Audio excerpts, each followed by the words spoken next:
যেমন আজকালকার যুগে ঘোড়ার গোস্ত কি হালাল না হারাম? এদিক থেকে হারামও শুনছি, আবার হালালও শুনছি। হ্যাঁ, কারা হারাম বলছেন হাত উঠান। ঘোড়ার গোস্ত হারাম, মেলাগুলো হাত উঠেছে মাশাআল্লাহ, দেখছেন না? ঘোড়ার গোস্ত হারাম। আচ্ছা, কারা হালাল বলছেন হাত উঠান। এতগুলি লোক সবাই খেতে চায় ঘোড়া, আর আপনারা কয়েকজন খেতে চান। সুবহানাল্লাহ, দেখলেন? হ্যাঁ, মদিনার ছাত্র। ঘোড়ার গোস্ত হালাল না হারাম? হালাল। জি, ইমাম আবু হানিফা রাহিমাহুল্লাহর মাযহাবে ঘোড়ার গোস্ত হারাম। বুঝা গেছে? যারা নিজে হানাফি সাইনবোর্ড রেখেছেন তাদের জন্য হারাম। কথা বুঝতে পারছেন? হানাফি যদি হন তাহলে হারাম, কারণ আপনি পাবন্দি করছেন আমি হানফি থাকবো, আমি ওই হাদিসে হালাল থাকলো না, আমার কাছে হালাল না। আমার কাছে হানফিটা 1 নম্বরে, 2 নম্বরে হাদিস। আমাদের মোতাবেক হাদিস পাই যদি মনোপুত, তাহলে নিলাম, না হলে মাস সালামা। ঠিক না? এটাই তো মযহাবের মুশকিলটা।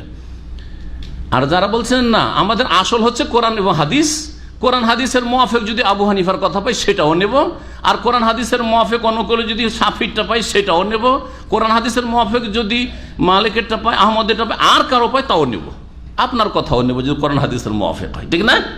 কিন্তু কোরআন হাদিসের উল্টা হলে যতই বড় কোনো ব্যক্তিত্ব হোক না, তার কথা নেওয়া যাবে না। এটাই না শিখিয়েছেন 4 ইমাম, সেখানে নেই উতরুকু কওলি লিকাওলি রাসূলিল্লাহ সাল্লাল্লাহু আলাইহি ওয়াসাল্লাম, রাসূলের কথার সামনে আমার কথাকে ছেড়ে দিও। উতরুকু কওলি লিকাওলি সাহাবায়ে কেরামের কথার সামনে আমার কথাকে ছেড়ে ফেলে দিও। আবু হানিফার শিক্ষা এটা রাহিমাহুল্লাহ।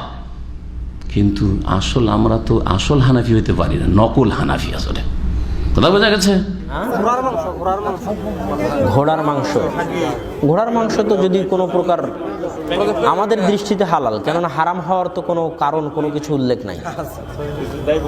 হারাম হওয়ার জন্য যেগুলো লাগে, হারাম হওয়ার জন্য কি লাগে, হারাম হওয়ার জন্য যে কারণগুলো লাগে সেগুলো মাথায় রাখবেন। হারাম হওয়ার জন্য কি কারণগুলো লাগে সেটা মাথায় রাখতে হবে। এই যে ভাই, আপনি প্রশ্ন করে অন্যদিক চলে গেলেন কেন? প্রশ্ন করেছেন, উত্তর শুনতে হবে না? হ্যাঁ, উত্তর না শুনে অন্যদিকে তাকাচ্ছেন। হালাল হওয়ার দলিল লাগে না, হারাম হওয়ার দলিল লাগে। এটা কি বুঝেন? আমি বললাম যে এই জমিটা আমার, এটার দলিল লাগে না? আমি বললাম এই জমিটা আমার না, এটার দলিল লাগে? কোনটার দলিল লাগে? যদি বলে আমার তাহলে লাগবে, কথা বুঝেননি? আর যদি বলে আমার না তাহলে কোনো দলিল লাগবে না। এটা হচ্ছে ইবাদতের ক্ষেত্রে।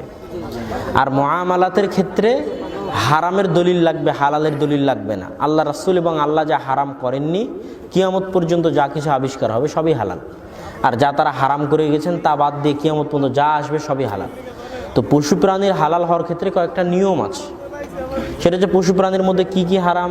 এক, যে পশু প্রাণী হিংস্র, মানে আরেকজনকে শিকার করে।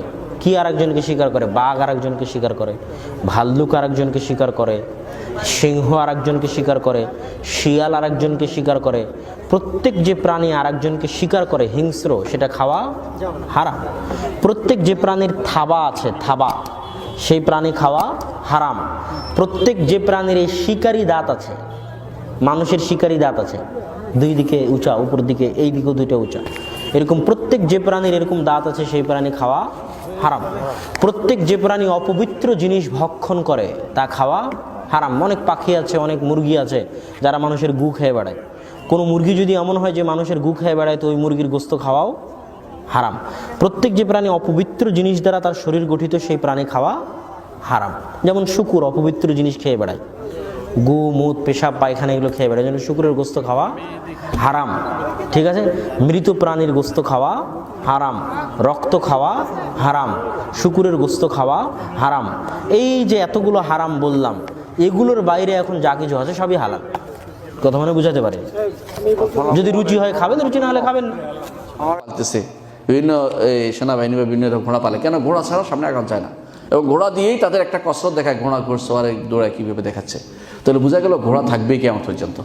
এই জন্য ঘোড়া যেন বিনষ্ট না হয়, খেয়ে ফেললে তো শেষ হয়ে যাবে, এই জন্য তিনি খাওয়াটা অপছন্দ করেছেন। ঘোড়ার গোশত খাওয়া আসলে হারাম না, ঘোড়ার গোশত খাওয়া হারামে ফেরার কোনো সহি দলিল নেই।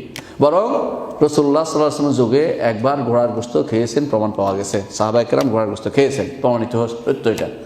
তাহলে পরে খানি রাসূল, এরপরে খানে প্রমাণিত। তাহলে অভাব হলে, বিপদে পড়লে, সমস্যাগ্রস্ত হলে মুসলিমরা ঘোড়ার গোশত খেতে পারবে, এতে কোনো সমস্যা নেই।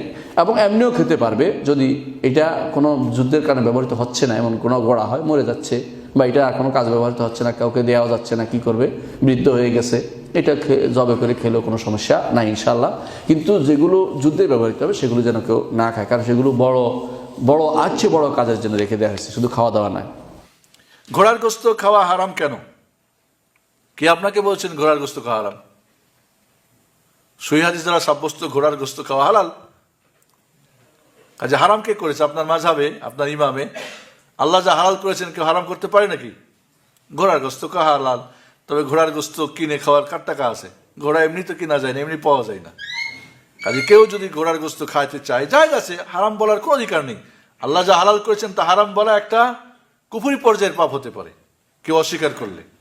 ঘোড়ার মাংস খাওয়া হারাম নাকি হালাল, এটাতেও আমাদের উলামায়ে কেরামের ইখতিলাফ আছে। তবে আমার যতটুকু মনে পড়ে মুহাক্কিক উলামায়ে কেরাম এটাকে হালাল বলেছেন।